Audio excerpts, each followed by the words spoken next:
Sida ni icyorezo cyagiranye amateka atari meza hamwe n'abantu. Ibaze ko kimaze guhitana abarenga miliyoni 40 kuva cyagera mu isi. Sida iza ku mwanya wa gatatu mu guhitana abantu benshi ku isi yose.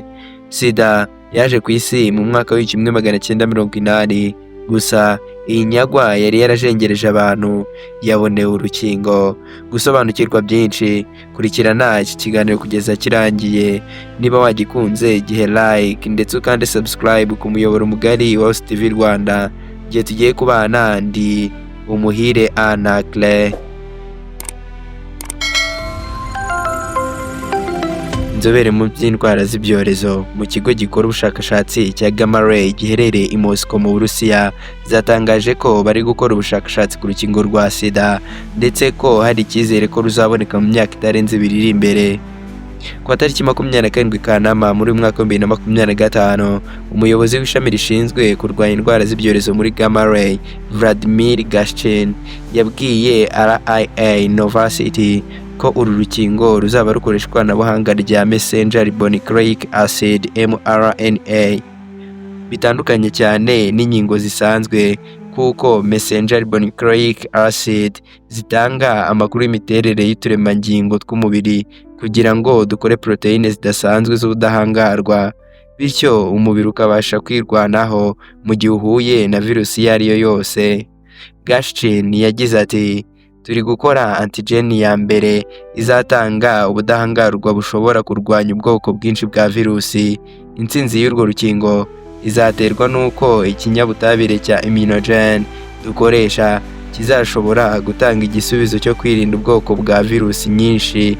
Birumvikana iki kizaba ari igisubizo mu buryo budasubirwaho kuri virusi nyinshi zari zaragiye zinanirana, nk'uko Gashchin akomeza kugenda bivuga. Ikigo cya Gamma Ray cy'Uburusiya nicyo cyakoze urukingo rwa Sputnik V, rumwe mu ngingo za mbere ku isi zagaragaye mu kurwanya COVID-19, rwatangiye gukoreshwa muri Kanama mu mwaka wa 2020.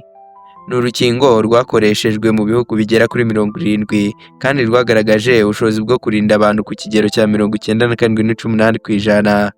Raporo ya UNAIDS Global AIDS Update 2025 igaragaza ko ubwandu bushya bwa virusi itera Sida ku isi hose n'ubundi bwagabanyutseho 40% uhereye mu mwaka wa 2010, mu gihe impfu ziterwa na Sida zagabanyutseho 56% uhereye muri 2010 n'ubundi.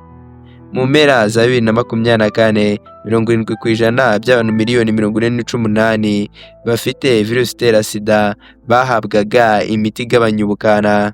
Gusa kugeza ubu hamaze gusohoka indi miti igiye itandukanye, nk'ikinini bafata rimwe mu mwaka cyangwa se kabiri mu mwaka, ubwo ni buri mezi 6. Ibi no mu Rwanda byarahageze, byatangiye no gukoreshwa. Ngira ngo abenshi mumaje kubimenyera cyangwa se murabizi. Ushimiye ko wateze amatwi ikiganiro. Niba wagikunze uze kugiha like ukande subscribe ku muyoboro mugari wa Host TV Rwanda kugira n'ibindi biganiro dukora bijye bikugeraho ku gihe. Ngiye twabanye ndi Umuhire Anacle.